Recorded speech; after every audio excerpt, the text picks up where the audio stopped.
শেখ হাসিনা আর গুরুত্বপূর্ণ সিনিয়র নেতাদের নিয়ে বৈঠকে বসছেন এবং সেই বৈঠকে নিশ্চয়ই তিনি কোনো একটা তো প্রচার তারা করছেনই যে নৌকা নয় তো ভোট নয়। এবং জানো যে পররাষ্ট্রমন্ত্রী জয়শঙ্কর ওয়াশিংটন সফর করছেন, তিনি সেখানে আছেন। ফলে বাংলাদেশ প্রসঙ্গে আলাপ আলোচনাটা আবার শুরু হয়েছে। এই সময়ে ঢাকার মার্কিন অ্যাম্বাসেডারকে ওয়াশিংটনে ডেকে পাঠানো হচ্ছে। এটা নিয়ে কোনো জয়শঙ্করের সফর, আমেরিকান এম্বাসিডার ডেকে পাঠানো, এটা নিয়েও কানাঘুষণা আছে বাংলাদেশে। আমার মনে হয় যে অবশ্যই নির্বাচন আগে ওয়াশিংটন বা হোয়াইট হাউস কি নীতি নিতে পারে বাংলাদেশ সম্পর্কে সেই ব্যাপারে তার সঙ্গে আলোচনা, বা তিনি যে আলাপ আলোচনাটা করেছেন বাংলাদেশের বিভিন্ন রাজনৈতিক দলের সঙ্গে, সেটা হয়তো সেখানে তিনি রিপোর্ট করবেন। আওয়ামী লীগ ছাড়া একটা নির্বাচন হচ্ছে বাংলাদেশে 12 ফেব্রুয়ারি। এই নির্বাচনে শেষ মুহূর্তে ভারতকে পর্যবেক্ষক পাঠানোর অনুরোধ করা হয়েছিল, ভারত রেসপন্স করে নাই। মানে হচ্ছে এখন আর পর্যবেক্ষক আসার কোনো সুযোগ নেই ভারতের এত অল্প সময়ের ভেতরে। পর্যবেক্ষক না পাঠানোটা কি ইঙ্গিত করে? না, প্রথম কথা হচ্ছে যে যখন আমরা দেখলাম বাংলাদেশের গণমাধ্যমে প্রকাশিত হয়েছে যে 16টি দেশ পর্যবেক্ষক পাঠাচ্ছেন, তার মধ্যে অবশ্য যুক্তরাষ্ট্রের নাম নেই, পাঠাচ্ছেন রাশিয়া সহ আর কিছু মুসলিম কান্ট্রি আছেন, তারা তাদের একটা অনেকদিন পর একটা মুসলিম প্রধান রাষ্ট্র হতে চলেছে বাংলাদেশ এমন একটা সম্ভাবনা নিয়ে তারা আন্তর্জাতিক প্যান ইসলামিক মুভমেন্ট করতে চান, তাদের খুব সুবিধা হচ্ছে, সেসব ভেবে টেবে তারা হয়তো আসছেন তার জ্ঞাতি ভাইদের দেখতে, দেখাশোনা করতে আর কি।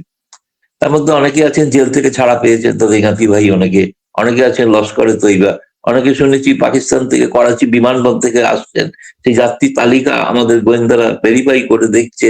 অনেকে আছেন ভুয়া পরিচয় এসছেন, যার প্রকৃত তার নাম অন্য, জাল পাসপোর্টে এসছেন। তো সেসব ঘটনা ঘটছে, খুব ইন্টারেস্টিং। বাংলাদেশে একটা বিচরণ ক্ষেত্র হয়ে উঠেছে, অবাধ জঙ্গি, অনেকটা অভয়ারণ্য তৈরি করা হয় না বাঘ সিংহ হাতি রাখার জন্য, কিংবা চিড়িয়াখানা দেখার জন্য। তো চিড়িয়াখানা দেখতে অনেকে আসছেন, কারণ এটা ঠিক অভয়ারণ্য হয়নি, চিড়িয়াখানাই হয়েছে। সাজিয়ে গুছিয়ে খাঁচার বাইরে খোলা মাঠে সব জন্তু জানোয়ারদের ফেলে রাখা হয়েছে। ফলে এগুলো দেখার জন্য তো ভারতকে যাওয়ার প্রয়োজন নেই, ভারতে দূর থেকেই দেখতে পাচ্ছেন ভারতের গোয়েন্দারা আছেন, তারা লক্ষ্য কাজে তারা ভালো পর্যবেক্ষণ করছে নির্বাচন। সেখানে আমার দূতাবাসের কর্মীরা তারা পরিবার নিয়ে থাকতে পারছেন না, সেখানে আমি যেহেতু বাংলাদেশ সম্পর্কে অত্যন্ত সোচ্চার এবং বাংলাদেশের ধর্মনিরপেক্ষ বাংলাদেশ নিয়ে সোচ্চার, আমি মনে করি বঙ্গবন্ধুর আদর্শের বাংলাদেশই বাংলাদেশ, বাকি বাংলাদেশ নয়। আমি মনে করি যে জয় বাংলা জয় বঙ্গবন্ধু স্লোগান, সেটাই যথেষ্ট সত্যিকারের স্লোগান, বাঙালি জাতীয়তাবাদের স্লোগান। সুফি সংস্কৃতির বাংলাদেশ এখন নয়, এবং ইসলামিক জঙ্গিদের বাংলাদেশ, এবং এই বাংলাদেশ আমার নয়। ফলে এই বাংলাদেশকে আমি বন্ধ করতে চাই না, এটাকে শত্রু হিসেবেই দেখব, পাকিস্তানের একটি অঙ্গ প্রদেশ হিসেবে দেখছি। এবং প্রায় আমি যদি ভুল না করে থাকি, প্রায় 17 বছর কি 18 বছর পরে বাংলাদেশ আবার গণভোট হতে চলেছে। সেই গণভোটের বিষয়বস্তুটা নিয়ে কেউ কোনো প্রশ্ন করছেন না, তো উত্তর পাচ্ছেন যে গণভোটটা হলে নাকি, হ্যাঁ ভোটটা হলে বাংলাদেশের নাকি পরিস্থিতি বদলে যাবে, ফ্যাসিবাদী সরকার কোনোদিনই তৈরি হবে না।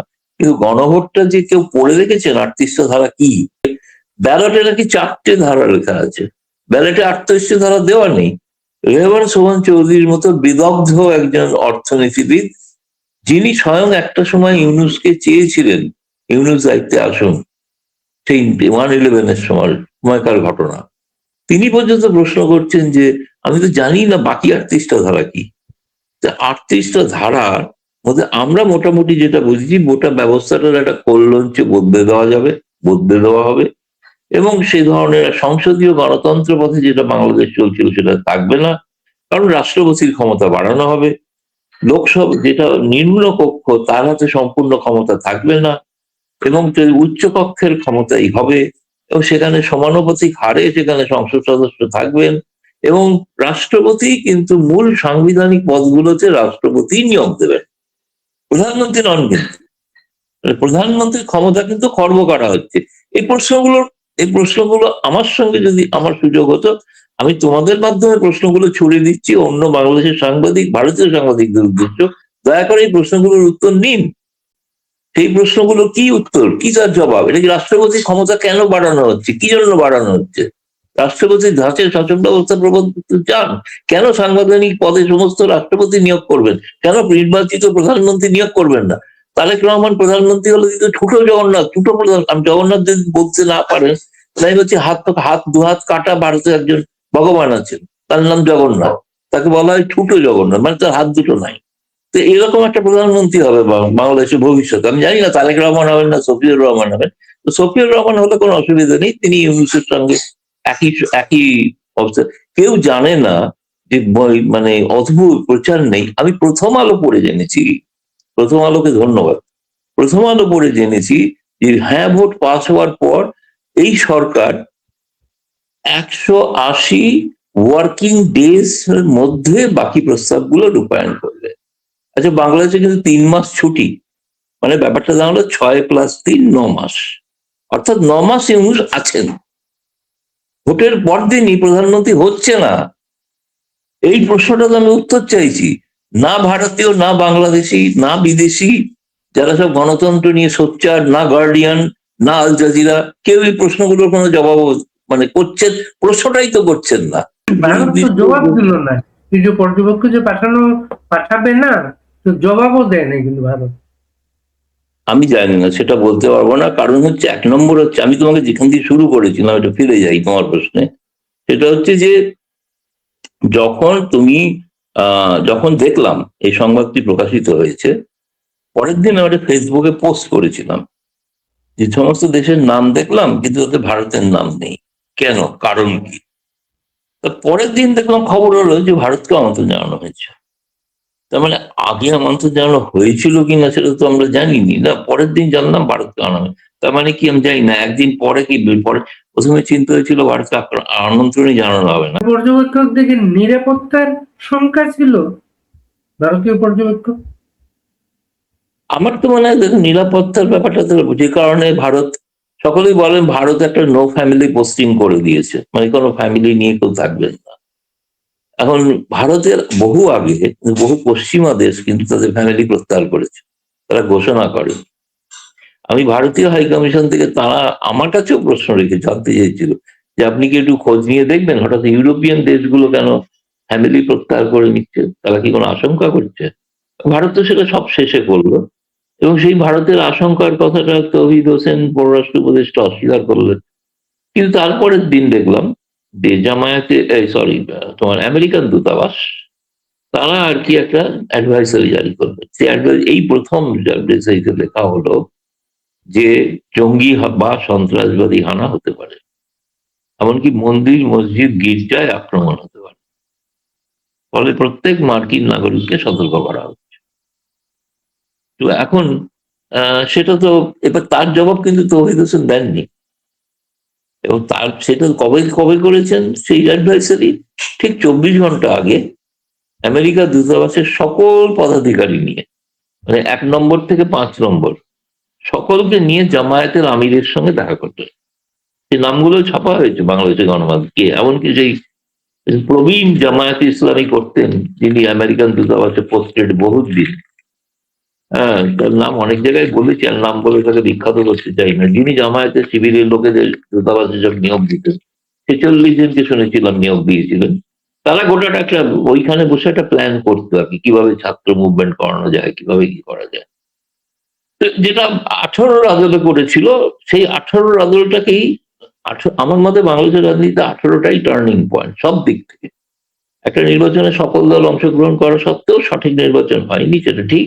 সেই সময়টা থেকে আমেরিকাও তার নীতি বদলায়, জামায়াত ইসলামীকে একটা মডারেট ইসলামিক দল বলে ঘোষণা করে।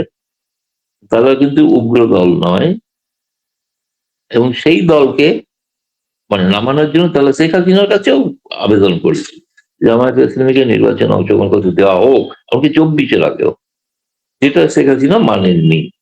যাক, তার জন্য তো তাকে ফল ভুগতে হয়েছে, সে কথা পরিষ্কারই বলেছেন যে গোড়া চামড়ার কথা শুনলে তাকে আর দেশ ছেড়ে চলে যেতে হবে।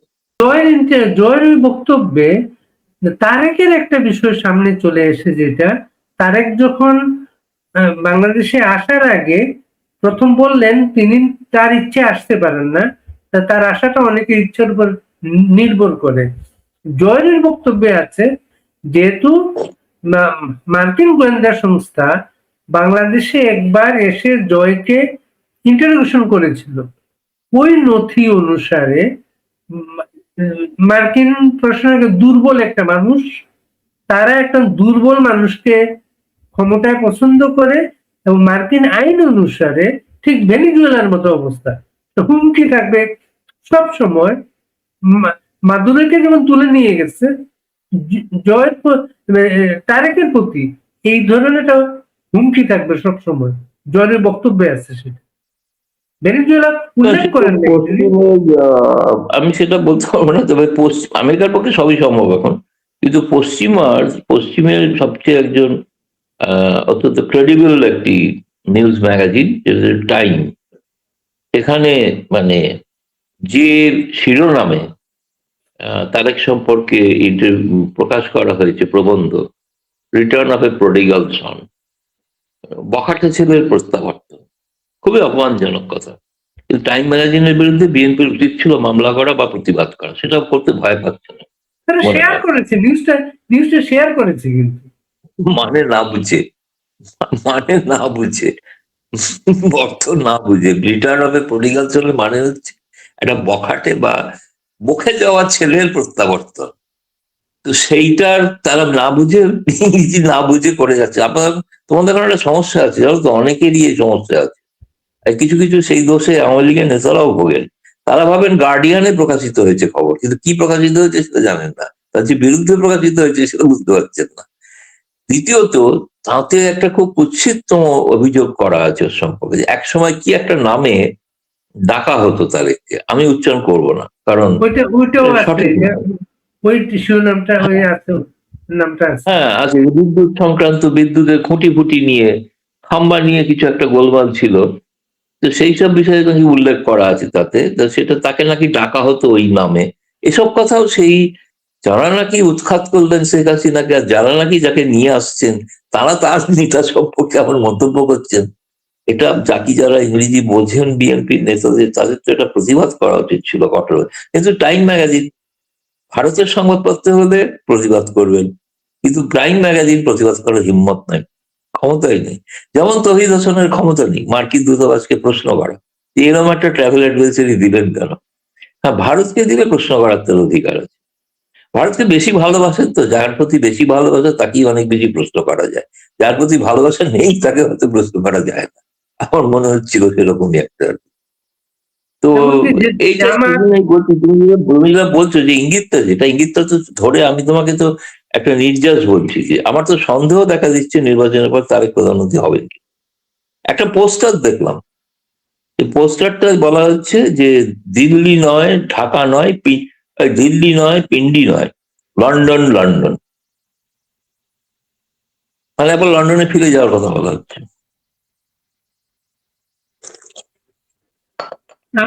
কিন্তু যেটা ঘটবে, যেটা আমার এবং যেটা আমি সিরিয়াস নট, আমি যেটা বলি সেটা হচ্ছে, যেটা মনে হচ্ছে যেটা ঘটবে, সত্যি যদি একটা জাতীয় বা মিলিজুলি সরকার হয়, তাতে ভাগ বাটোয়ারা, দপ্তর ভাগ বাটোয়ারা, প্রধানমন্ত্রীত্ব, কিন্তু ততদিন ইউনুস আছে। এটা কিন্তু হবে সেই 9 মাস বাদে, 12ই ফেব্রুয়ারি মানে হবে কিন্তু সরকার তৈরি হবে অ্যাকর্ডিং টু জুলাই সনদ ডিসেম্বর মাস, আগামী ডিসেম্বরে। তার আগে হচ্ছে না, কারণ তার আগে যেটা হবে একটা সংবিধান সভা হবে, সেই সংবিধানের সময় এমপিরা ভোট করে যা যা লেখা আছে সেগুলো পাস করাবেন। অর্থাৎ আমি বলছি, নিজেদের মৃত্যুবার নিজেরা গলায় ফাঁসি পড়বেন, যে আমি প্রধানমন্ত্রী, আমি ক্ষমতা ছাঁটাই করতে রাজি আছি, আমি দুর্বল প্রধানমন্ত্রী হতে স্বীকার করলাম, এসব তাকে মেনে নিতে হবে। এবং আমি প্রধানমন্ত্রী হয়ে কোনো কাউকে নিয়োগ করতে পারবো না, এটা মেনে নিতে হবে। এই কথাগুলো 38টা ধারা, আমার মতে এই আওয়ামী লীগের লোকেদেরও আমি বলবো, তারা যতটুকু যা বলছেন ইউনুস সম্পর্কে, যার সঙ্গে তার চেয়ে এই ধারাগুলো সম্পর্কে না তাদের, এটা আমি বলবো আওয়ামী লীগের সিনিয়র নেতৃবৃন্দদের এটা আরো প্রচার করা বেশি দরকার ছিল। এই জুলাই সনদটা কি, ধরুন মুক্তিযুদ্ধ বিরোধী একটা সনদ, এটা ঠিক আছে, সেটা সবাই বুঝছে, কিন্তু সেটা বড় কথা নয়। বাংলাদেশের গোটা গভর্নেন্সের সিস্টেমটা বদলে যাবে এর ফলে, তাতে বাংলাদেশের কি ক্ষতি হবে রাজনৈতিক ব্যবস্থার।